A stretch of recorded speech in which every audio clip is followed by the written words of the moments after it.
தந்தை, மைந்தன், தூயாவியாரின் திருப்பெயரில் ஆமென்.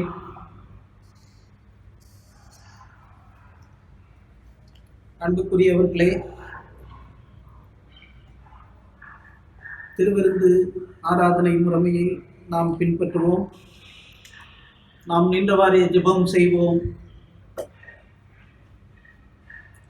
எல்லா இருதயங்களையும், எல்லா விருப்பங்களையும், எல்லா ரகசியங்களையும் அறிந்திருக்கிற சர்வ வல்லமையுள்ள கடவுளே, நாங்கள் தேவரீரிடத்தில் பரிபூர்ணமாய் அன்பு கூறவும், உமது பரிசுத்த நாமத்தை உத்தமமாய் மகிமைப்படுத்தவும், உமது பரிசுத்த ஆவியின் ஏவுதலால் எங்கள் இருதயத்தின் சிந்தனைகளை சுத்தம் பண்ணியள்ள எங்கள் கர்த்தராகிய கிறிஸ்துவின் மூலமாய் வேண்டிக் கொள்ளுகிறோம். ஆமென். சேர்ந்து சொல்வோம். உன்னதத்தில் இருக்கிற தேவனுக்கு மகிமையும், பூமியிலே சமாதானமும், மனிதர் மேல் பிரியமும் உண்டாவதாக. கர்த்தராகிய பராபரனே, பரமராஜாவே, சர்வத்துக்கும் வல்ல பிதாவாகிய தேவனே, உம்மை துதிக்கிறோம், உம்மை புகழுகிறோம், உம்மை வணங்குகிறோம், உம்மை மகிமைப்படுத்துகிறோம். உமது சிறந்த மகிமை நிமித்த உமக்கு ஸ்தோத்திரம் செலுத்துகிறோம். கர்த்தராயிருக்கிற ஒரே பேரான குமாரனாகிய இயேசு கிறிஸ்துவே, கர்த்தராகிய பராபரனே, பிதாவின் சுதனே, உலகத்தின் பாவத்தை சுமந்து தீர்க்கிற தேவாட்டுக்குட்டியே, எங்களுக்கு இறங்கும். உலகத்தின் பாவத்தை சுமந்து தீர்க்கிறவரே, எங்கள் ஜெபத்தை ஏற்றுக்கொள்ளும். தேவனாகிய பிதாவின் வலது பாரசத்தில் வீற்றிருக்கிறவரே, எங்களுக்கு இறங்கும். நீரே பரிசுத்தர், நீரே கர்த்தர். இயேசு கிறிஸ்துவே, தேவரீர் ஒருவரே, பரிசுத்த ஆவியோடே, தேவனாகிய பிதாவின் மகிமையிலே உன்னதமானவராயிருக்கிறீர். ஆமென். பக்கம் 2. நியாயப்பிரமாணத்தையும் தீர்க்க தரிசனங்களையும் நமது ஆண்டவர் தொகுத்து அருளியது. நம்முடைய கர்த்தராகிய இயேசு கிறிஸ்து சொன்னதாவது: இஸ்ரவேலே கேள், நம்முடைய தேவனாகிய கர்த்தர் ஒருவரே கர்த்தர். உன் தேவனாகிய கர்த்தரிடத்தில் உன் முழு இருதயத்தோடும், உன் முழு ஆத்மாவோடும், உன் முழு மனதோடும், உன் முழு பலத்தோடும் அன்பு கூறுவாயாக என்பதே பிரதான கற்பனை. இதற்கு ஒப்பாயிருக்கிற 2ஆம் கற்பனை என்னவென்றால், உன்னிடத்தில் நீ அன்பு கூறுவது போல் பிறனிடத்திலும் அன்பு கூறுவாயாக என்பதே. இவைகளிலும் பெரிய கற்பனை வேறொன்றும் இல்லை. இவ்விரண்டு கற்பனைகளிலும் நியாயப்பிரமாணம் முழுமையும் தீர்க்க தரிசனங்களும் அடங்கியிருக்கிறது என்பதே. கர்த்தாவே, எங்களுக்கு இறங்கி இந்த பிரமாணத்தை கைக்கொள்ள எங்கள் இருதயத்தை ஏவியள்ளும். பக்கம் 6. அன்புக்குரிய சகோதர சகோதரிகளே, நாம் இப்பொழுது கடவுளுடைய மகா பரிசுத்த வசனத்தை கேட்கவும், ஆண்டவரை ஆராதிக்கவும், மகிமைப்படுத்தவும் நாம் இல்லங்களிலே கூடி வந்திருக்கிறோம். உத்தம மனஸ்தாபத்தோடும் உண்மையான விசுவாசத்தோடும் அவரிடத்தில் கிட்டி சேர்வதற்காக கடவுளுடைய கிருபையை தேடி முழங்காற்படியிட்டு அமைதியாக நம்மை நாமே சோதித்து அறிவோமாக. உங்கள் பாவங்களை நிமித்தம் முழு இருதயத்தோடு உண்மையாய் மனஸ்தாபப்பட்டு பிறரிடத்தில் அன்பும் சிநேகமுமாயிருந்து இனி கடவுளுடைய கற்பனைகளை கைக்கொண்டு புதிதாக்கப்பட்டவர்களாய் அவருடைய பரிசுத்த மார்க்கத்தில் நடப்போம் என்று தீர்மானித்திருக்கிற நீங்கள், நமது ஆண்டவர் இயேசு கிறிஸ்துவின் மூலமாய் சர்வ வல்லமையுள்ள கடவுளோடு ஒப்புரவாகும்படி மறுபடியும் உங்கள் பாவங்களை மனத்தாழ்மையாய் அறிக்கை செய்யுங்கள். அனைவரும் சேர்ந்து கீழ்காணும் பாவ அறிக்கை ஜெபத்தை ஏறெடுப்போம். பரமபிதாவே, உமக்கு விரோதமாகவும் எங்கள் எல்லாருக்கு விரோதமாகவும் பாவம் செய்தோம் என்று அறிக்கையிடுகிறோம். ஒளியில் நடவாமல் இருளில் நடந்து வந்தோம். கிறிஸ்துவின் நாமத்தை சொல்லியும் தீமையை விட்டு விலகவில்லை. எங்களுக்கு இறங்க வேண்டும் என்று உம்மிடம் மன்றாடுகிறோம். இயேசு கிறிஸ்துவின் நிமித்தம் எங்கள் பாவங்கள் எல்லாவற்றையும் மன்னியும். உமது பரிசுத்த ஆவியினால் எங்களை சுத்திகரித்து எங்கள் மனசாட்சியை உயிர்ப்பித்தருளும். உம்முடைய பரிசுத்த நாமத்துக்கு மகிமை உண்டாகும்படி நாங்கள் இனி புது ஜீவன் உள்ளவர்களாய் உமக்கு ஊழியம் செய்யத்தக்கதாக மற்றவர்களுக்கு மன்னிக்க எங்களுக்கு உதவி புரியும். ஆமென். இயேசு கிறிஸ்துவின் மூலமாய் தம்மிடத்தில் உண்மையாய் மணந்திருக்கிற யாவருக்கும் ஆளப்படுகிற கிருபை நிறைந்த அழுவாக்கை கேளுங்கள். வருத்தப்பட்டு பாரம் சுமக்கிறவர்களே, நீங்கள் எல்லாரும் என்னிடத்தில் வாருங்கள், நான் உங்களுக்கு இளைப்பாறுதல் தருவேன். தேவன் தம்முடைய ஒரே பேரான குமாரனை விசுவாசிக்கிறவன் எவனோ அவன் கெட்டு போகாமல் நித்திய ஜீவனை அடையும்படிக்கு அவரை தந்தள்ளி இவ்வளவாய் உலகத்தில் அன்பு கூர்ந்தார். பாவிகளை ரட்சிக்க கிறிஸ்து இயேசு உலகத்தில் வந்தார் என்கிற வார்த்தை உண்மையும் எல்லா அங்கீகரிப்புக்கும் பாத்திரமாய் இருக்கிறது. நம்முடைய பரமபிதாவாகிய சர்வ வல்லமையுள்ள கடவுள் உத்தம மனஸ்தாபத்தோடும் உண்மையான விசுவாசத்தோடும் தமிழத்திற்கு மனம் திரும்பி தங்கள் சகோதரர் குற்றங்களை மன்னிக்கிற யாவருக்கும் பாவ மன்னிப்பை அளிச் செய்வோம் என்று மிகுந்த இரக்கமாய் வாக்குதத்தம் செய்திருக்கிறார். அவர் நம்முடைய ஆண்டவர் இயேசு கிறிஸ்துவின் நிமித்தம் உங்களுக்கு இறங்கி உங்கள் பாவங்கள் எல்லாவற்றையும் மன்னித்து அவைகளில் நின்று உங்களை விடுதலையாக்கி சகல நன்மையிலும் உங்களை உறுதிப்படுத்தி நிலைநிறுத்தி உங்களை நித்திய ஜீவக்கரையில் சேர்ப்பாராக. ஆமேன். தேவரீருக்கே ஸ்தோத்திரம் உண்டாவதாக. கர்த்தர் உங்களோடு இருப்பாராக. அவர் உமது ஆவியோடும் இருப்பாராக. ஆமேன்.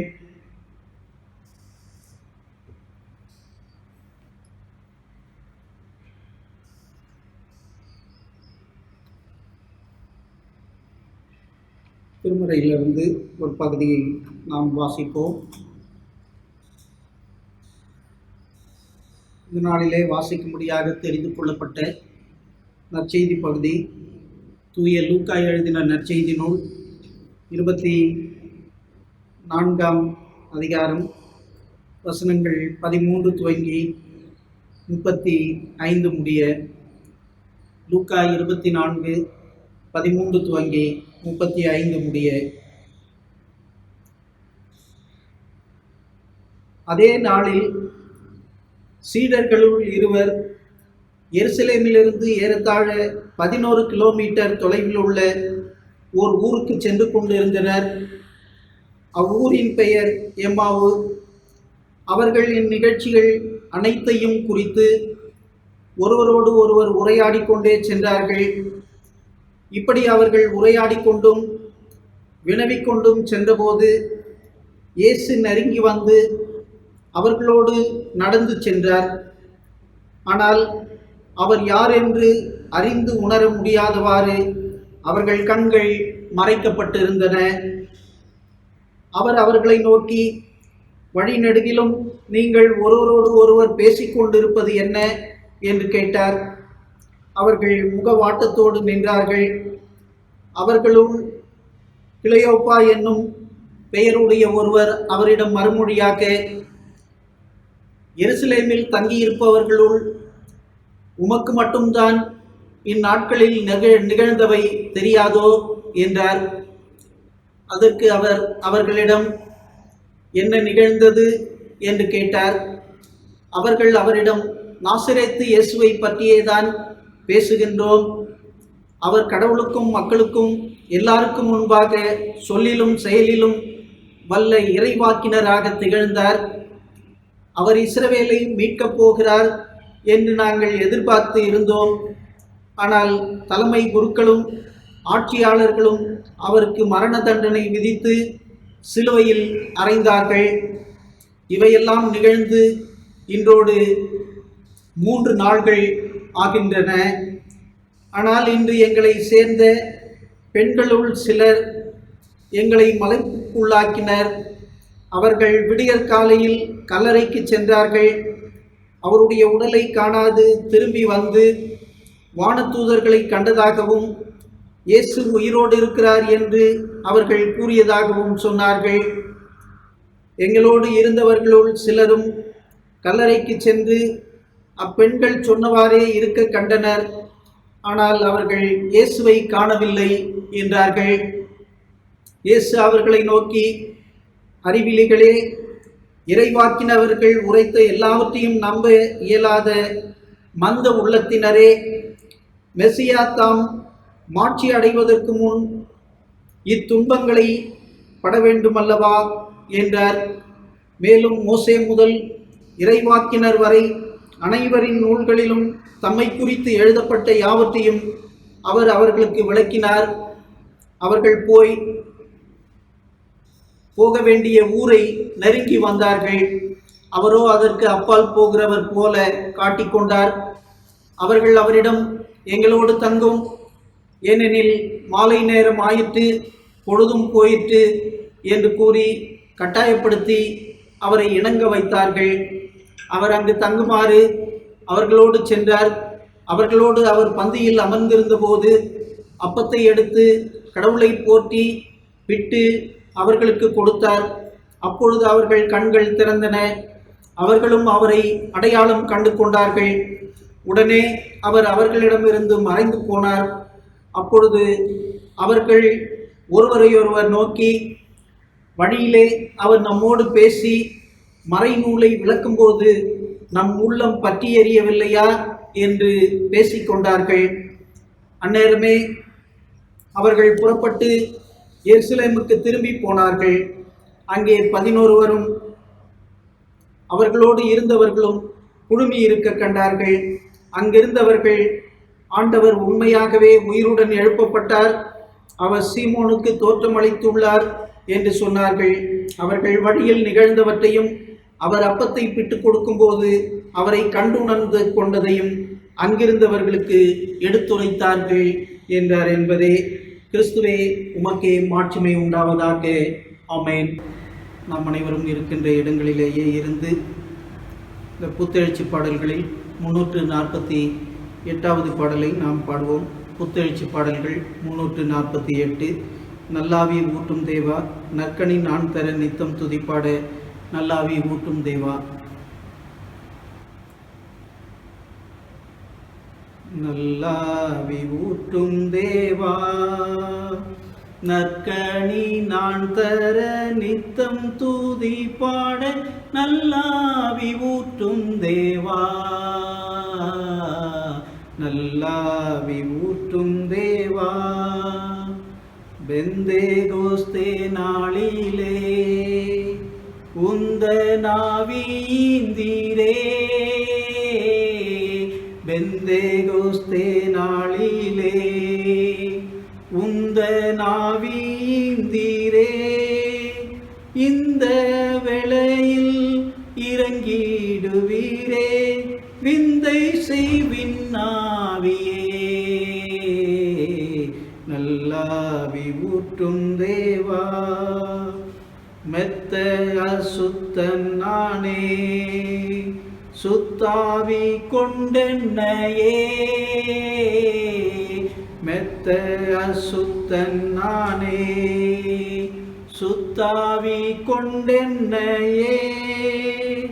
சித்தம் வைத்தென்றும் சுத்தம் செய்வீரே, சத்திய பரிசுத்தனே, நல்லாவி ஊட்டும் தேவா. ஆவியின் கனி 9 மேவி நான் தந்திடவும்,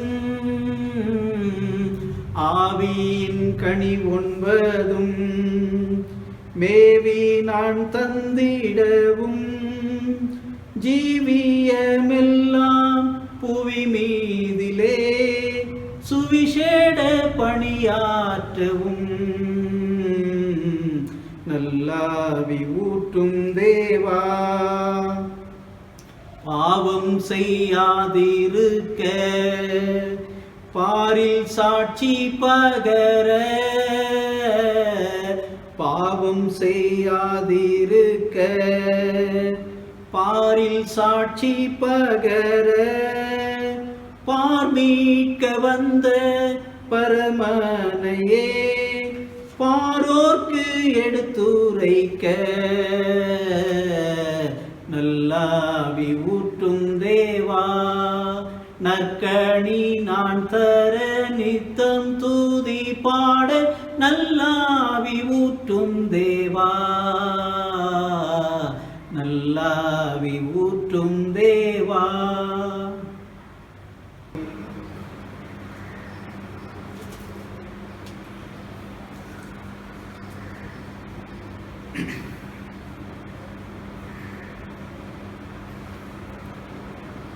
அன்பான இறை மக்களே, நமது ஆண்டவரும் இரட்சகருமாகிய இயேசு கிறிஸ்துவின் இனிய திருப்பெயரிலே உங்களை நான் அதிகமாக வாழ்த்துகின்றேன். சிறப்பாக தொடர்ந்து ஆலயத்திலே கூடி வர முடியாதபடி இந்த ஊரடங்கு தொடர்ந்து நீட்டித்து கொண்டே இருக்கிறது. ஆகவே இப்படிப்பட்ட சூழ்நிலையிலே இந்த முகநூல் மற்றும் யூடியூப் வழியாக உங்களை சந்திப்பதிலே நான் பெருத்த மகிழ்ச்சி அடைகின்றேன். ஆண்டவருடைய இறை வார்த்தைகளை பகிர்ந்து கொள்வதிலே உண்மையிலேயே நான் ஆண்டவருக்கு ஸ்தோத்திரங்களை ஏறெடுக்கிறேன். குறிப்பாக இந்த நாளுக்கென்று நமக்கு கொடுக்கப்பட்டிருக்கின்ற செம்பொருள் உயிர்த்தெழுந்த கிறிஸ்துவுடன் அன்றாட வாழ்வில் ஒன்றிப்பு. உயிர்த்தெழுந்த கிறிஸ்துவுடன் அன்றாட வாழ்வில் ஒன்றிப்பு. Communion with the risen Christ in daily life என்ற செம்பொருள் கொடுக்கப்பட்டிருக்கிறது. இந்த செம்பொருளின் அடிப்படையிலே ஒரு சில சத்தியங்களை உங்களோடு பகிர்ந்து கொள்வதிலே நான் பெருத்த மகிழ்ச்சி அடைகின்றேன். உயிர்த்தெழுந்த திருநாளுக்கு பின் வருகின்ற 3ஆம் ஞாயிறு இது. முதல் ஞாயிறிலே தோமாவின் அறிக்கை அங்கே சுட்டிக்காட்டப்பட்டு உயிர்த்தெழுந்த ஆண்டவரை நம்புவது குறித்து, அவர் பேரிலே விசுவாசம் வைப்பது குறித்து அங்கே சுட்டிக்காட்டப்படுகிறது. அங்கே தோமாவுக்கு ஆண்டவர் சொல்லுகின்றார், தோமாவே, நீ என்னை கண்டதினால் விசுவாசித்தாய், ஆனாலும் காணாமல் விசுவாசிக்கிறவர்கள் பாக்கியவான்கள் என்ற உண்மையை ஆண்டவர் சுட்டிக்காட்டினார். 2ஆம் ஞாயிறிலே நாம் பார்க்கின்ற பொழுது அங்கே மிக சிறப்பாக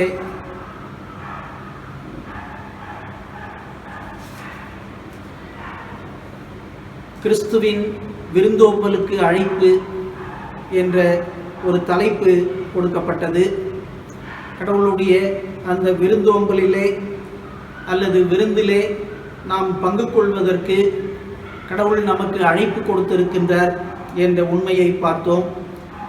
இப்பொழுது இந்த 3ஆம் ஞாயிற்றுக்கிழமையிலே உயிர்த்தெழுந்த கிறிஸ்துவுடன் அன்றாட வாழ்வில் ஒன்றிணைதல் என்ற அந்த தலைப்பை இன்றைக்கு நமது சென்னை பேராயம் நமக்கு கொடுத்திருக்கிறது. ஆண்டவருக்கு நான் ஸ்தோத்திரங்களை ஏறெடுக்கிறேன். உயிர்த்தெழுதல் என்பதற்கு கொடுக்கப்பட்டிருக்கின்ற கிரேக்க வார்த்தை அனஸ்தாசிஸ், அதாவது ரெசரக்ஷன் என்ற பொருளிலே அது கொடுக்கப்பட்டிருக்கிறது. ஆகவே கிறிஸ்துவுக்காக சிலர் இரத்த சாட்சியாக மரிக்க நம்பிக்கை கொடுத்து கிறிஸ்துவின் உயிர்த்தெழுதல் நமக்கு உதவியது என்பதை நாம் எண்ணி பார்ப்பது மிக மிக சிறப்பான ஒன்று. அந்த அடிப்படையிலே இன்றைக்கு 3 திருமறை பகுதிகள் நமக்கு கொடுக்கப்பட்டிருக்கிறது. யாத்திராகமம் 40வது அதிகாரம், குறிப்பாக 34 துவங்கி 38 முடிய, பிலிப்பியர் 3 8 முதல் 16 முடிய, லூக்கா 24 13 முதல் 35 வசனங்கள் முடிய நாம் பார்த்தோம். ஆகவே இந்த வசனங்களின் அடிப்படையிலே குறிப்பாக உயிர்த்தெழுந்த கிறிஸ்துவுடன் அன்றாட வாழ்வில் எப்படி ஒன்றிணைதல் என்பதை குறித்து உங்களோடு பகிர்ந்து கொள்ள நான் ஆசைப்படுகின்றேன். அந்த அடிப்படையிலே நாம் செய்திக்கு கடந்து செல்லும் முன்பாக ஒரு பாடலை உங்களோடு பாடுகின்றேன். அதனுடைய பொருள், உயிர்த்தெழுந்த ஆண்டவர் நம்முடன் வருபவர், நம்முடைய பந்தியிலே பங்கு கொள்பவர் என்ற அர்த்தமுடைய ஒரு பாடலை உங்களோடு நான் பாடுகின்றேன். உயிர்த்தெழுந்தவா, உடன் வருபவா, எங்கள் பந்தியில் எழுந்தருளவா, எழுந்தருளவா. உயிர்த்தெழுந்தவா, உடன் வருபவா, எங்கள் பந்தியில் எழுந்தருளவா, எழுந்தருளவா. உலகை தந்தவா, உடலை தந்தவா, உயிரை தந்தவா, உணவை தந்தவா, உலகை தந்தவா, உடலை தந்தவா, உயிரை தந்தவா, உணவை தந்தவா, உயிர் தெழுந்தவா, உடன் வருபவா, எங்கள் பந்தியில் எழுந்தருளவா, எழுந்தருளவா, உறவை தந்தவா, உரிமை தந்தவா, உறவை இழந்தும் உணர்வில் நின்றவா, உறவை தந்தவா, உரிமை தந்தவா, உறவை இழந்தும் உணர்வில் நின்றவா, உயிர் தெழுந்தவா, உடன் வருபவா, எங்கள் பந்தியில் எழுந்தருளவா, எழுந்தருளவா, உயிரோடு எழுந்தே உலகை வென்றவா, உயிருக்குயிராய் உள்ளுரைபவா, உயிரோடு எழுந்தே உலகை வென்றவா, உயிருக்குயிராய் உள்ளுரைபவா, உயிர் தெழுந்தவா, உடன் வருபவா, எங்கள் பந்தியில் எழுந்தருளவா, எழுந்தருளவா. அன்பான இறை மக்களே, நம்முடைய பாவங்களுக்காக சிலுவை சுமந்து சிலுவையிலே மரித்து 3வது நாள் உயிரோடு கூட எழுந்த நம் ஆண்டவர் நம்முடைய வாழ்க்கை பயணத்திலே நம்மோடு கூட வருகின்றவர், நம்முடைய வாழ்விலே நம்மோடு உள்ளுரைந்து நிற்கின்ற ஆண்டவர் என்ற அந்த உறுதிப்பாட்டை இந்த நாளிலே பெற்றுக்கொண்டு ஆண்டவரை தொடர்ந்து நாம் மகிமைப்படுத்த, ஆண்டவரோடு இணைந்து நம்முடைய வாழ்வை நாம் நடத்துவதற்கு நம்மை அர்ப்பணித்து கொள்ள உங்களை நான் அன்போடு கூட கேட்டுக்கொள்கின்றேன். அந்த அடிப்படையிலே தான் இந்த 3 திருமறை பகுதிகளும் நமக்கு கொடுக்கப்பட்டு இருக்கிறது. இதில் குறிப்பாக பழைய ஏற்பாட்டு பகுதி விடுதலை பயணம் யாத்திராகமம் 40ஆம் அதிகாரம் 34 முதல் 38 வரை இருக்கின்ற பகுதியை நாம் பார்க்கின்ற பொழுது, அங்கே இஸ்ரவேல் மக்கள் எப்படி ஆண்டவரோடு இணைந்து அவர்கள் தங்கள் வாழ்வை நடத்தினார்கள் என்பதை இந்த பகுதியின் மூலமாக நாம் புரிந்து கொள்ளலாம். இஸ்ரவேல் மக்களுக்கு கடவுள் எப்பொழுதும் துணையாயிருந்தார், அவர்களுக்கு போதுமானவராய் இருந்தார். அவர்கள் அந்த பயணத்திலே அவர்களுக்கு துணையாயிருந்தார் என்பதை இந்த பகுதி நமக்கு உணர்த்துகின்றது. அதில் குறிப்பாக இங்கே 34வது வசனம், மேகம் சந்திப்பு கூடாரத்தை மூடிட்டு ஆண்டவரின் மாட்சி திருவுறைவிடத்தை நிரப்பிட்டு, சந்திப்பு கூடாரத்தின் மேலே மேகம் நின்றிருந்தாலும் ஆண்டவரின் மாட்சி திருவுறைவிடத்தை நிரப்பியதாலும் மோசே உள்ளே நுழைய முடியாமல் போயிற்று என்று சொல்லுகின்றார். இங்கே இந்த ஆசரிப்பு கூடாரத்தை குறித்து இந்த பகுதி சுட்டிக்காட்டுகிறது. ஆசரிப்பு கூடாரம் இஸ்ரவேல் மக்கள் வாழ்ந்த அந்த பகுதிகளிலே, அவர்கள் பயணத்திலே அவர்களுக்கு பெரிதும் உதவியது என்பதை நாம் பார்க்கின்றோம். ஆசரிப்பு கூடாரத்தின் மேலே கடவுளுடைய மகிமை அவர்களை சூழ்ந்திருந்தது. ஆகவே அந்த ஆசாரிப்பு கூடாரத்திலே பகலிலே மேகஸ்தம்பமும் இரவிலே அக்னியும் அங்கே சுடர்விட்டு பிரகாசித்து கொண்டிருந்தது என்று நாம் திருமறை பகுதியிலே நாம் பார்க்கின்றோம்.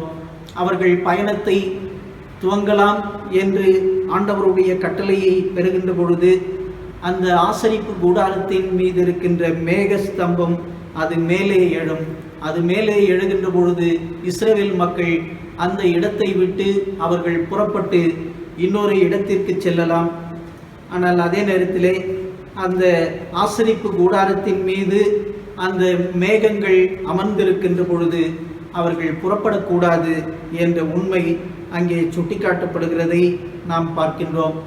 இஸ்ரவேல் மக்களுடைய வாழ்க்கையிலே கடவுளுடைய பிரசன்னம், கடவுள் தங்களுக்கு கொடுக்கின்ற கட்டளை, இவற்றிற்கு அவர்கள் அதிக முக்கியத்துவம் கொடுத்தார்கள். ஆகவே அவர்கள் அவற்றையெல்லாம் மோசே சொன்னபடி அவர்கள் கீழ்ப்படிந்து சென்றார்கள் என்பதை நாம் பார்க்கின்றோம். அந்த அடிப்படையிலே இன்றைக்கு நம்முடைய வாழ்க்கை பயணத்தை நாம் எப்படி நடத்துகின்றோம் என்ற ஒரு கேள்வியை எழுப்பி பார்க்க உங்களை நான் அன்போடு கூட கேட்டுக்கொள்கின்றேன். அதில் குறிப்பாக கிறிஸ்துவோடு நம்முடைய பயணம் இருக்கிறதா என்ற ஒரு அடிப்படை கேள்வியை இன்றைக்கு எழுப்ப நான் ஆசைப்படுகின்றேன். இது மிக மிக முக்கியமானதும் கூட. ஏன்னா கிறிஸ்துவில்லாமல் நாம் பயணிக்கின்ற வாழ்வு உண்மையிலேயே அது வெற்றியை நமக்கு கொடுக்காது, மகிழ்ச்சியை நமக்கு கொடுக்காது, சமாதானத்தை நமக்கு கொடுக்காது.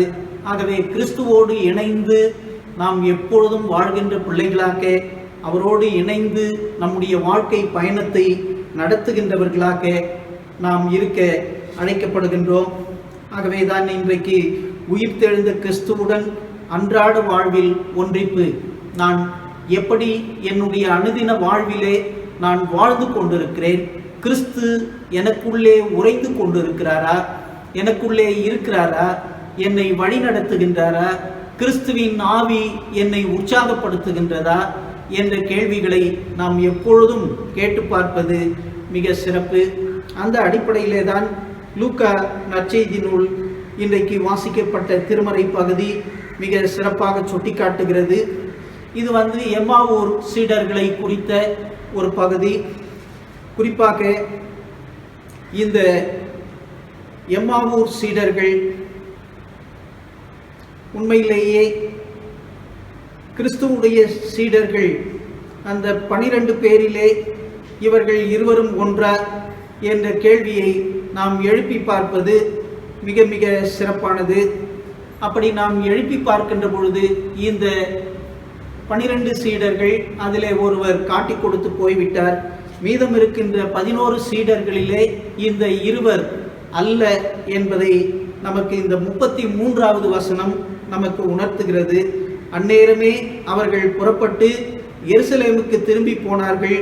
அங்கே 11வரும் அவர்களோடு இருந்தவர்களும் குழுமி இருக்க கண்டார்கள். ஆகவே இவர்கள் எருசலேமுக்கு போகின்றார்கள்.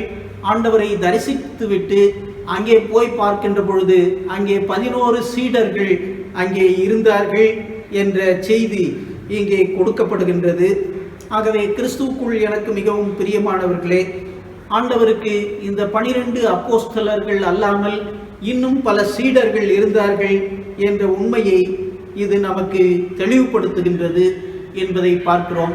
ஆகவே இது கொஞ்சம் ஒரு படி மேலே சென்று சீடர்களுக்கு மட்டும் அல்லாது, அல்லது எருசலேமிலே இருந்த பெண்கள் கிறிஸ்துவுக்கு ஊழியம் செய்தவர்களுக்கு மட்டும் அல்லாது, அதையும் தாண்டி அவரை ஏற்றுக்கொண்ட அத்துணை பேருக்கும் ஆண்டவர் காட்சியளிக்கின்றார் என்ற ஒரு உண்மையை பார்க்கின்றோம். குறிப்பாக சீடர்களானாலும் சரி, பெண்களானாலும் சரி, அல்லது ஆண்டவரோடு இணைந்திருந்த மற்ற சீடர்கள் என்றாலும் சரி, இந்த கிறிஸ்துவினுடைய இந்த மரணம் ஒரு பெரிய பாதிப்பை அவர்களுக்குள்ளே ஏற்படுத்தி இருந்தது. ஆகவே அவர்கள் குழப்பத்திலும் தோல்வியிலும் அதே நேரத்திலே வருத்தத்திலும் வேதனையிலும் அவர்கள் வாழ்ந்தார்கள். அவர்கள் என்ன செய்கிறார்கள் என்று அவர்களுக்கே தெரியாத அளவிற்கு அவர்களுடைய பிரச்சனைகள் மேலோங்கி இருந்தது என்பதை நாம் புரிந்து கொள்ள நாம் கடமைப்பட்டிருக்கிறோம். இந்த சூழ்நிலையிலே தான் இந்த 2 சீடர்களும் அங்கே பயணிக்கின்றார்கள். ஆகவே ஒருவரோடொருவர் நடந்த காரியங்களை எல்லாம் பேசிக்கொண்டு பயணிக்கின்றார்கள். ஆனால் நமது ஆண்டவராகிய இயேசு கிறிஸ்து எங்கே குழப்பங்கள் இருக்கிறதோ, எங்கே பிரச்சனைகள் இருக்கிறதோ, போராட்டங்கள் இருக்கிறதோ, அங்கே தம்முடைய மக்களோடு தம்மை இணைத்து கொள்ளுகின்ற ஆண்டவர் என்பதை நாம் புரிந்து கொள்ள வேண்டும். அதை 15வது வாக்கியம் இப்படி சொல்லுகிறது: இப்படி அவர்கள் உரையாடி கொண்டும் வினவிக்கொண்டும் சென்றபோது இயேசு நெருங்கி வந்து அவர்களோடு நடந்து சென்றார் என்ற செய்தி அங்கே சுட்டிக்காட்டப்படுகிறது. அவர்களோடு அவர் வினாவுகின்றார், பேசுகின்றார், உரையாடுகின்றார் என்ற செய்தியும் மிக சிறப்பானது. ஆனாலும் அவரை உணர்ந்து கொள்ளாதவாறு, அறிந்து கொள்ளாதவாறு அவர்கள் கண்கள் மறைக்கப்பட்டிருந்தது என்று பார்க்கிறோம். ஆகவே கிறிஸ்துவுக்குள் எனக்கு மிகவும் அன்பானவர்களே, இந்த காலங்களிலே கிறிஸ்து நம்மோடு இருக்கிறார் என்ற உறுதிப்பாட்டை இது நமக்கு வெளிப்படுத்துகின்றது. குறிப்பாக கொரோனா தாக்கம் அதிகமாக நாளுக்கு நாள் அதிகரித்து கொண்டே இருக்கின்ற இந்த சூழ்நிலையிலே பல நேரங்களிலே நாம் நம்பிக்கையை இழந்து, அதே நேரத்திலே நம்முடைய பயமும் அச்சமும் அதிகரித்து கொண்டிருக்கின்ற இந்த காலங்களிலே ஆண்டவர் நம்மோடு இணைந்து பயணிக்கின்ற ஆண்டவர் என்ற உண்மையை நாம் புரிந்து கொள்ள உங்களை நான் அன்போடு கூட கேட்டுக்கொள்ளுகின்றேன். ஆகவே ஆண்டவர் எப்பொழுதுமே தம் பிள்ளைகளோடு இருந்து அந்த பயணத்தை அவர் தொடருகின்றவர் என்பதை உணர்ந்து கொள்ளுதல் மிக சிறப்பானது. அது மட்டுமல்ல, ஆண்டவர் பயணிக்கின்ற பொழுது ஆண்டவர் நம்முடைய குழப்பங்களையும் நம்முடைய பிரச்சனைகளையும் மிக சிறப்பாக அவர் விளக்கி காட்டி, அதே நேரத்திலே தம்முடைய பிள்ளைகளுக்கு அந்த குழப்பங்களை எல்லாம் தெளிவிக்கின்ற ஆண்டவர் என்பதையும் நாம் பார்க்க கடமைப்பட்டிருக்கிறோம். அங்கே அந்த 2 சீடர்களும் சொல்லுகிறார்கள், அவர் இஸ்ரவேலை மீட்கப் போகிறார் என்று நாங்கள் எதிர்பார்த்து இருந்தோம், ஆனால் இப்படி நடந்துவிட்டது என்று அவர்கள் சொல்லுகின்றதை நாம் பார்க்கின்றோம். ஆகவே கிறிஸ்துவுக்குள் எனக்கு மிகவும் பிரியமானவர்களே, நம்முடைய குழப்பங்கள் எதுவாக இருந்தாலும், நம்முடைய எதிர்பார்ப்புகள் எப்படி இருந்தாலும், ஆனால் அவற்றினூடே இயேசு கிறிஸ்து நம்மோடு பயணிக்கின்றார் என்ற அந்த உறுதிப்பாட்டை நாம் பெற்றுக்கொள்வது நல்லது. ஒரு முறை ஆண்டவராகிய இயேசு கிறிஸ்துவும் அவருடைய சீடர்களும் கடலிலே பயணிக்கின்றார்கள். ஆண்டவர் அடித்தட்டிலே உறங்கிக் கொண்டிருக்கிறார். காற்று கொந்தளிப்பு அதிகமாகின்றது. அப்பொழுது சீடர்கள் அங்கே சேர்ந்து ஆண்டவரை எழுப்பி, நாங்கள் மடிந்து போகிறோமே, உமக்கு கவலை இல்லையா என்று கேட்கின்ற அந்த நிகழ்வை நாம் பார்க்கின்றோம். ஆனால் ஆண்டவர் சொல்லுகின்றார், காற்றையும் கடலையும் அதட்டி, அமையாதே, அமைதியாயிரு, இறையாதே என்று சொல்லி, அதோடு மட்டுமல்லாது சீடர்களை பார்த்து, உங்கள் விசுவாசம் எங்கே போனது என்ற ஒரு கேள்வியை ஆண்டவர் எழுப்புகின்றதை நாம் பார்க்கின்றோம். அற்ப விசுவாசிகளே என்று சொல்லி ஆண்டவர் அவர்களை கேட்கின்றார். அதோடு மட்டுமல்ல, அவர்களுக்கு தைரியத்தையும் நம்பிக்கையையும் ஊட்டுகின்றார். ஆகவே கிறிஸ்துவுக்குள் எனக்கு மிகவும் அன்பான இறை மக்களே, அதே போன்றுதான் இக்கட்டான சூழ்நிலைகளிலே அவற்றை நிச்சயமாக கடவுள் அகற்றுவார், நமக்கு பாதுகாப்பை தருவார், பராமரிப்பை தருவார்.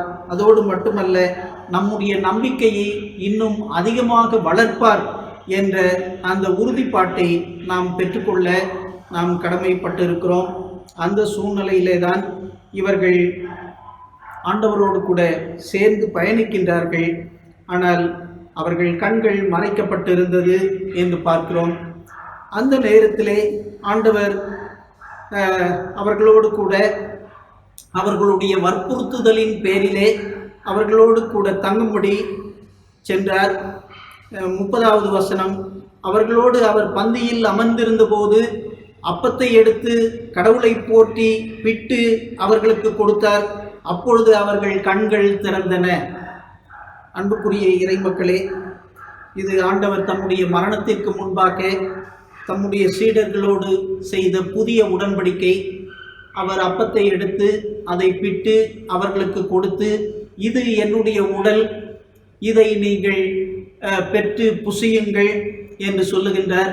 அப்படியே கிண்ணத்தை எடுத்து அதை ஆசீர்வதித்து, இது என்னுடைய இரத்தம் என்று சொல்லி இது உங்களுக்காகவும் அநேகருக்காகவும் சிந்தப்படுகிற புதிய உடன்படிக்கைக்குரிய இரத்தம் என்பதை சுட்டிக்காட்டி அவர்களுக்கு கொடுக்கின்றார். ஆகவே இங்கே அப்பத்தை எடுத்து அதை ஆசீர்வதித்து அவர்களுக்கு கொடுக்கின்ற பொழுது அந்த நிகழ்வு அவர்களுடைய நினைவுக்கு வருகின்றது. அப்பொழுதுதான் அவர்கள் ஆண்டவரை அறிந்து கொண்டார்கள் என்று பார்க்கின்றோம். ஆகவே நம்முடைய கண்கள் மறைக்கப்பட்டு இருக்கிறதா? நம்முடைய பிரச்சனைகளிலே நம்முடைய விசுவாசம் உழைக்கப்பட்டு இருக்கிறதா? பல நேரங்களிலே நம்முடைய வாழ்க்கை பயணம் கேள்விக்குறியாக இருக்கிறதா? நம்முடைய கண்கள் மறைக்கப்பட்டு இருக்கிறதா? கவலைப்பட வேண்டாம். ஆனால் இவற்றினுடைய நம்மை தெளிவிக்கின்ற ஆண்டவர், நம்முடைய கண்கள் திறப்பதற்கு உதவி செய்கின்ற ஆண்டவர் நம்மோடு கூட இருக்கிறார் என்ற அந்த உறுதிப்பாட்டை நாம் பெற்றுக்கொள்வது மிக மிக சிறப்பான ஒன்று. ஆகவே அந்த அடிப்படையிலே தான் கர்த்தர் அவர்களோடு பயணிக்கின்றார். ஆகவே கிறிஸ்துவுக்குள் எனக்கு மிகவும் அன்பானவர்களே, இன்றைக்கு நம்முடைய வாழ்க்கை பயணத்திலே கடவுள் நம்மோடு கூட இருக்கின்றார். கடவுள் நம்மை ஆசீர்வதிக்கின்றார், நம்முடைய விசுவாசத்தை இன்னும் உறுதிப்படுத்துகின்றார் என்ற அந்த உறுதிப்பாட்டை நாம் பெற்றுக்கொள்ள கடமைப்பட்டு இருக்கிறோம். ஆகவே நாம் ஆண்டவரோடு சேர்ந்து பயணிக்கின்றவர்களாக இருக்கிறோமா என்ற ஒரு அடிப்படை கேள்வியை உங்கள் முன்பாக நான் வைக்க விரும்புகின்றேன். ஆகவே நான் யார்? என்னுடைய வாழ்வு உலகத்தை சார்ந்து இருக்கிறதா அல்லது கிறிஸ்துவை சார்ந்து இருக்கிறதா? கிறிஸ்துவோடு கூட நான் இணைந்து என்னுடைய வாழ்க்கை பயணத்தை நாம் தொடர்ந்து கொண்டிருக்கிறேனா என்ற ஒரு கேள்வியை நாம் எழுப்பி பார்ப்பது மிக மிக சிறப்பானது. அந்த அடிப்படையிலே தான் இங்கே பிலிப்பியருக்கு எழுதின நிருபத்திலே 3ஆம் அதிகாரம் 8 முதல் 16 இருக்கின்ற அந்த வசனங்கள் சுட்டி காட்டுகிறது.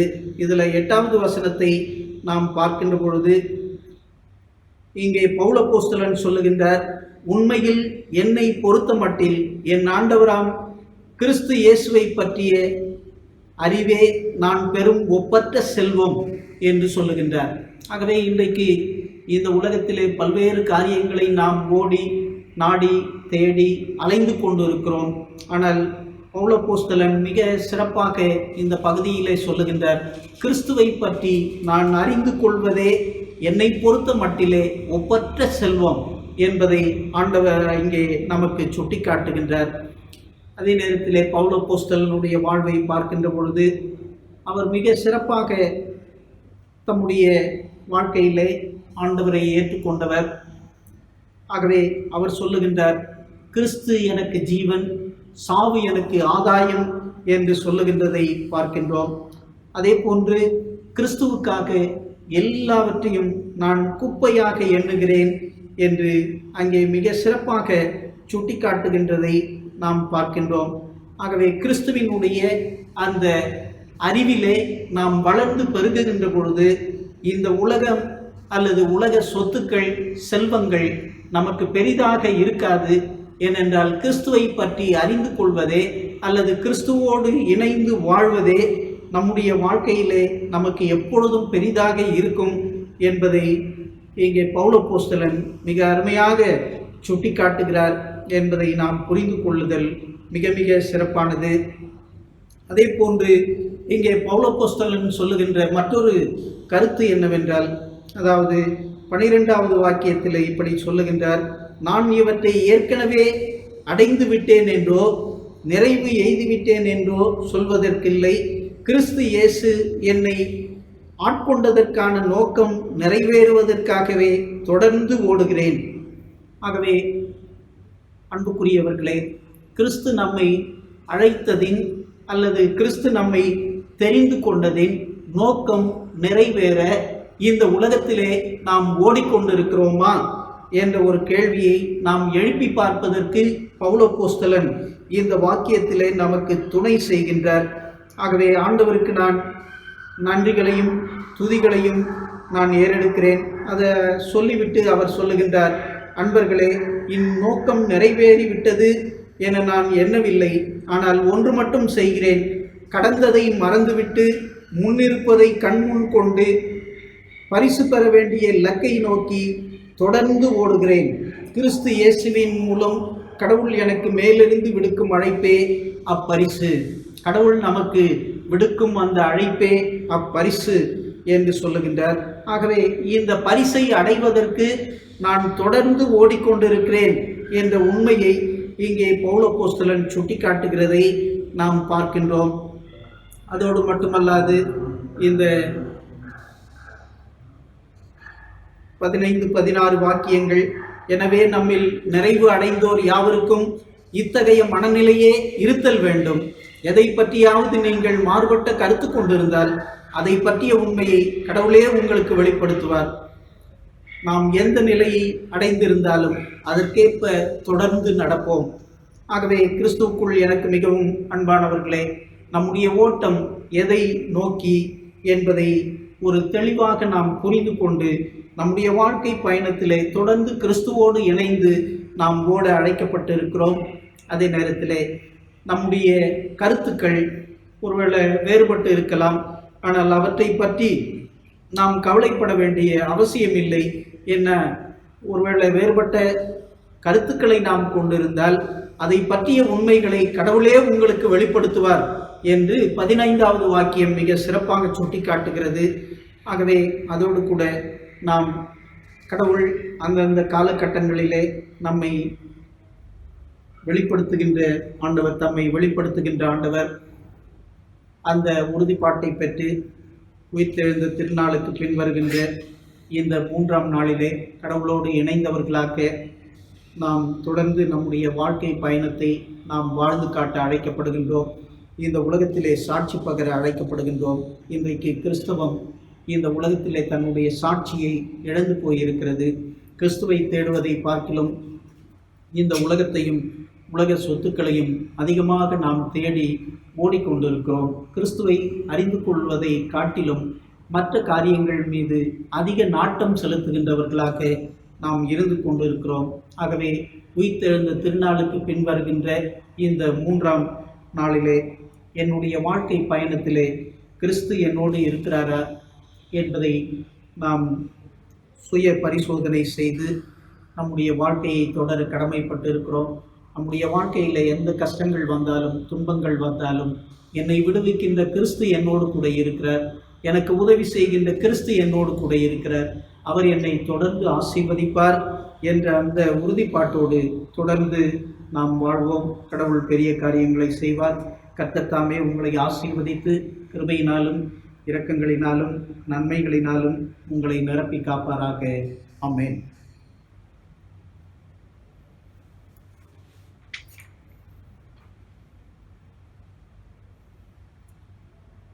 அன்புக்குரிய இறைமக்களே, ஆண்டவர் இயேசுவின் திருப்பெயரில் உங்களை வாழ்த்துகின்றேன். கடவுளுடைய பெரிதான கிருபையினாலே உயிர்த்தெழுந்த திருநாளுக்கு பின் இந்த 3ஆம் ஞாயிற்றுக்கிழமை ஆராதனையிலே பங்கு கொள்ளும் கிருபையை கடவுள் நமக்கு கொடுத்திருக்கிறார். தொடர்ந்து இந்த காணொளி மூலமாக நம்முடைய ஆராதனைகளை நாம் நடத்தி கொண்டிருக்கிறோம். இந்த சூழ்நிலையிலே நிச்சயமாக கடவுள் நமக்கு துணையாக இருப்பார். இன்றைக்கு குறிப்பாக இந்த கொரோனா வைரஸ் தாக்கம் சென்னையிலே ஒவ்வொரு நாளும் அதிகமாக வளர்ந்து கொண்டிருக்கின்ற ஒரு சூழ்நிலையிலே இருக்கின்றோம். ஆகவே இன்றைக்கு 200க்கும் மேற்பட்டவர்களுக்கு இந்த கொரோனா தாக்கம் இருக்கிறது என்ற செய்தியிலே பார்க்கின்றோம். ஆகவே கிறிஸ்தவ வாழ்வில் நாம் தொடர்ந்து இப்படிப்பட்ட சூழ்நிலையிலே ஜெபிக்கின்ற கிறிஸ்தவர்களாக நாம் இருக்க வேண்டும். குறிப்பாக இந்த துன்பங்களிலே இருக்கின்ற மக்களுக்காக, நம்முடைய நாட்டிற்காக இந்த கொரோனாவின் தாக்கம் நிச்சயமாக மறைந்து விட வேண்டும், அது நின்று விட வேண்டும் என்ற அடிப்படையிலே நாம் தொடர்ந்து ஜெபிக்க நாம் கடமைப்பட்டு இருக்கிறோம். கொரோனா மனித கண்களுக்கு தெரியாத ஒரு வைரஸ். அது இவ்வளவு பெரிய தாக்கத்தை இந்த உலகத்திலே ஏற்படுத்தி இருக்கிறது என்பதை நாம் புரிந்து கொள்ள முடியும். ஆனால் அதே போன்று ஆண்டவராகிய இயேசு கிறிஸ்துவும் நம்முடைய கண்களுக்கு அவர் புலப்படவில்லை என்றாலும் நிச்சயமாக அவர் பெரியவர், அவர் பெரிய காரியங்களை செய்வார் என்ற உறுதியோடு ஆண்டவரை துதிக்கின்றேன். அதே போன்று நம்முடைய திருச்சபையிலே இந்த விபிஎஸ் இந்த ஆண்டு திருச்சபையில் சேர்ந்து நடத்த முடியவில்லை என்றாலும் ஆன்லைன் மூலமாக இதை நடத்துவதற்கு கர்த்தர் கிருபை பாராட்டினார். ஆண்டவருக்கு ஸ்தோத்திரங்களை ஏறெடுக்கிறோம். ஏறக்குறைய 120 பிள்ளைகள் இதில் கலந்து கொண்டு பயனடைந்து இருக்கிறார்கள். உற்சாகப்படுத்திய பெற்றோர்களுக்கு நான் நன்றியை தெரிவித்துக் கொள்கிறேன். பிள்ளைகளை நான் அதிகமாக பாராட்டுகிறேன். கர்த்தர் அவர்களுக்கு கொடுத்த தாளந்து திறமைகளுக்காக ஆண்டவருக்கு நன்றி செலுத்துகிறேன். நாம் மட்டுமல்ல, நம்முடைய பிள்ளைகளையும் கர்த்தருக்கேற்ற அந்த சிக்ஷையிலும் அறிவிலும் நாம் அதிகமாக வளர்க்க வேண்டும் என்ற உண்மையை நாம் புரிந்து கொள்வது சிறப்பு. அதே போன்று தொடர்ந்து ஆராதனைகள், விபிஎஸ் இந்த நிகழ்வுகளை எல்லாம் ஆன்லைன் மூலமாக நமக்கு வழங்கி கொண்டிருக்கின்ற நம்முடைய அன்பு சகோதரர்கள் திரு சாம்சன் கிறிஸ்துதாஸ், திரு பால் டேனியல் பாடல்களை பாடி ஆண்டவரை மகிமைப்படுத்துகின்ற நம்முடைய பாடகர் குழு தலைவர் திரு ஜெயச்சந்திரன், அதே போன்று அவருக்கு துணையாக இருக்கின்ற பாடகர் குழுவினர் அனைவருக்கும் நான் நன்றியை செலுத்துகின்றேன். நம்முடைய ஆலய பணியாளர் திரு அன்பு குணசேகர் அவர்களுக்கும் இந்த நாளிலே நான் நன்றியை தெரிவித்துக் கொள்கிறேன். எல்லா விதங்களிலும் அவர் எங்களோடு இருந்து அவர்கள் தருகின்ற இந்த ஒத்துழைப்புக்காக, உதவிகளுக்காக ஆண்டவருக்கு ஸ்தோத்திரங்களை ஏறெடுக்கிறேன். அதே போன்று நம்முடைய திருச்சபையின் செயலர், பொருளர், சேகரக்குழு அன்பர்கள் அத்துணை பேருக்கும், அனைத்து ஐக்கிய குழுக்களுக்கும், ஐக்கிய குழுக்களின் பொறுப்பாளர்களுக்கும் இந்த நாளிலே நன்றியை தெரிவித்துக் கொள்கிறேன். குறிப்பாக நம்முடைய திருச்சபையில் இருக்கின்ற மருத்துவர்கள், இன்னும் மருத்துவ பணியிலே தங்களை ஈடுபடுத்தி கொண்டிருக்கின்ற அனைத்து அன்பர்களுக்காகவும் நான் ஆண்டவருக்கு நன்றி செலுத்துகின்றேன். தொடர்ந்து கர்த்தர் அவர்களை ஆசீர்வதிப்பாராக. அதே போன்று குறிப்பாக விசேஷித்த கிருபையினால் கடவுள் நம்மை தொடர்ந்து கரம் பிடித்து நடத்துவாராக. ஆமென். இந்த வாரம் பிறந்த நாள் காணும் அன்பர்களையும் திருமண நாள் காணும் தம்பதிகளையும் திருச்சபையாக வாழ்த்துகின்றோம். கடவுளின் அன்பும் அருளும் ஆசீர்வாதமும் அவர்களோடு இருப்பதாக. அவர்கள் பெயர்களை நான் இப்பொழுது வாசிக்கின்றேன். பிறந்த நாள் காணும் அன்பர்கள்: 3rd May செல்வி J Jennifer, daughter of mister Sarojini John, திரு எஸ் பிரேம்லின் பிரின்ஸ், திரு P Sena Lenin. 4th May செல்வி D Jennifer Dionicus, daughter of mister S Dayanidhi, செல்வி I Jenina Rachel, daughter of mister E Isaac Selvakumar. 5th May திரு K Daniel செல்வன் J Arulkumar, son of mister N Jeyakudi, செல்வன் M Jordan Felix, son of mister P Merlinraj. 6th May திருமதி Kristhu Mary Andrews.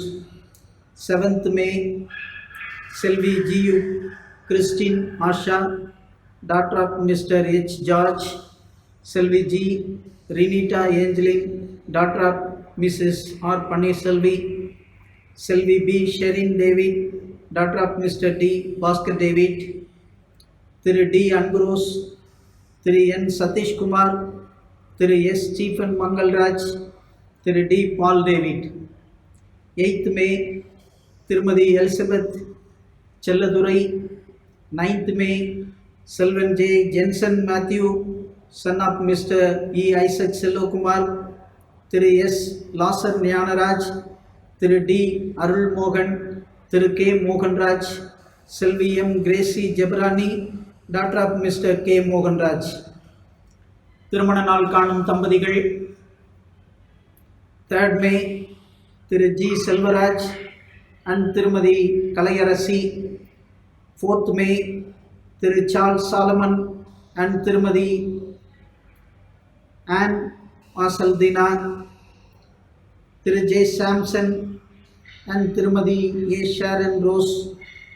5th May திரு S Rajeshkumar, திருமதி Sophia, திரு Stephen மங்கல்ராஜ், திருமதி ஐடா jasmine, திரு K Daniel, திருமதி சாரால், திரு சி ஸ்டாலின், திருமதி ஜான்சி ராணி. 7th மே திரு ஆர் சசிகுமார், திருமதி மார்கரெட்.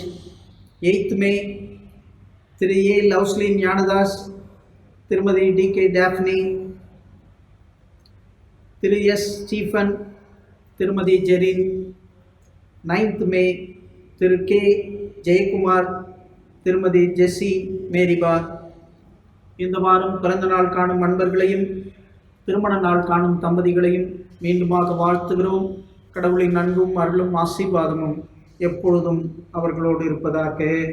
ஆமென்.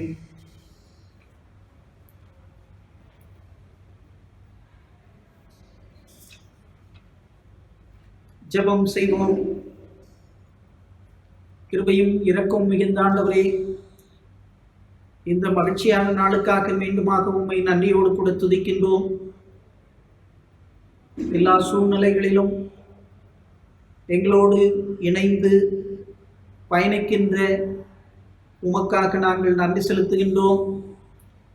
இந்த இக்கட்டான சூழ்நிலையிலும் பேரிடர் காலங்களிலும் நீர் ஆண்டவரே எங்களோடு இருந்து எங்களை சிறப்பாக வழி நடத்துகின்ற தயவுக்காக, எங்கள் கண்களை தெளிவிக்கின்ற தயவுக்காக, உம்முடைய அன்பிலே அறிவிலே நாங்கள் வளர்வதற்கு உதவி செய்கின்ற தயவுக்காக, நீர் எங்களை அழைத்த நோக்கத்தை நாங்கள் தொடர்ந்து ஆண்டவரே ஓடுவதற்கு எங்களுக்கு உதவி செய்கின்ற தயவுக்காக உமக்கு நன்றி செலுத்துகின்றோம்.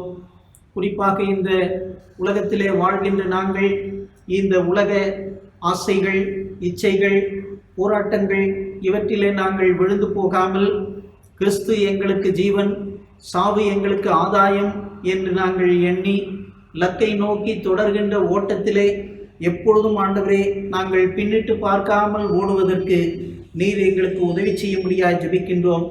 அந்தந்த கால சூழ்நிலைகளிலே நீர் எங்களுக்கு துணையாயிருந்து எங்களை ஆற்றல் படுத்தி எங்களுக்கு ஆண்டவரே ஒரு தெளிவை தந்து எங்களை வழிநடத்துகின்ற ஆண்டவர் நீர். அப்படி தொடர்ந்து எங்களை நீர் வழி நடத்தும்படியாய் ஜெபிக்கின்றோம். குறிப்பாக இந்த ஆராதனைக்காகவும் உமக்கு நன்றி செலுத்துகின்றோம். இந்த ஆராதனையிலே உம்முடைய பிரசன்னத்தை எங்களுக்கு கொடுத்திருக்கின்ற தயவுக்காக உமக்கு நன்றி. அது போன்ற ஆண்டவரே, நாங்கள் எப்பொழுதும் உம்முடைய அன்பிலே உம்முடைய பிரசன்னத்திலே நாங்கள் வாழ்ந்து உம்மை மகிமைப்படுத்துவதற்கு உம்முடைய பேரருளை எங்களுக்கு தாரும். குறிப்பாக எங்கள் திருச்சபைக்காக, திருச்சபை குடும்பங்களுக்காக, திருச்சபையின் செயலர் பொருளருக்காக, நிர்வாக குழு அங்கத்தினர்களுக்காக, இந்த நிகழ்ச்சிகளை ஒளிபரப்பி கொண்டிருக்கின்ற எங்கள் அன்பு சகோதரர்கள் திரு சாம்சன் கிறிஸ்துதாஸ், திரு பால் டேனியல் அவர்களுக்காக, அதே போன்று பாடல்கள் மூலமாக உம்மை மகிமைப்படுத்துகின்ற திரு ஜெயச்சந்திரன் அவர்களுக்காக, அவரது பாடகர் குழுவினருக்காக உமக்கு நன்றி செலுத்துகின்றோம். உமது பிள்ளைகளை நீர் ஆசீர்வதியும். அதே போன்று எங்கள் அன்பு சகோதரர் அன்பு குணசேகர் அவர்களுக்காக, உஷாவுக்காக, பிள்ளைகளுக்காக ஜெபிக்கின்றோம். அவர்களையும் நீர் அதிகமாய் ஆசீர்வதியும்.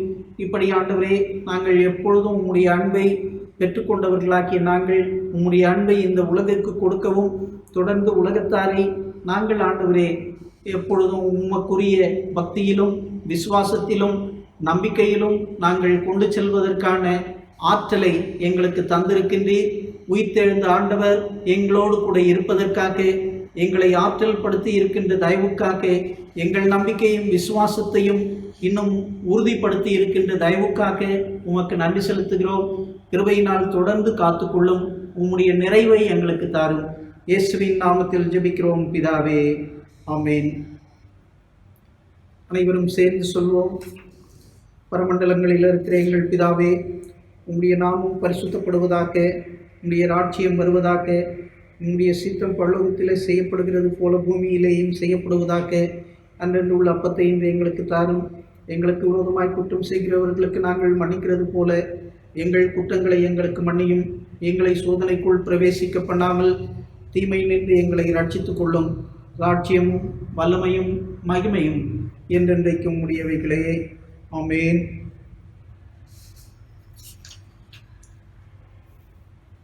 எல்லா புத்திக்கும் மேலான தேவ சமாதானம் உங்களோடு இருந்து நீங்கள் தேவனையும் அவருடைய குமாரனாகிய நம்முடைய நாதர் இயேசு கிறிஸ்துவையும் பற்றிய அறிவிலும் அன்பிலும் நிலைத்திருக்கும்படி உங்கள் இருதயத்தையும் சிந்தையும் காக்க கடவது. பிதா, குமாரன், பரிசுத்த ஆவியாராகிய சர்வ வல்லமை பொருந்தின கடவுளுடைய ஆசீர்வாதம் உங்களுக்குள்ளே இருந்து இப்பொழுதும் எப்பொழுதும் உங்களோடு நிலைத்திருக்க கடவது. ஆமென். கர்த்தர் உங்களோடு இருப்பாராக. அவர் உமது ஆவியோடும் இருப்பாராக. சமாதானத்தோடு நாம் இருக்கிற இடங்களிலே இருந்து ஆண்டவரை மகிமைப்படுத்தி வாழ்வோம். கர்த்தர் உங்களுக்கு துணையாக இருப்பாராக. ஆமென்.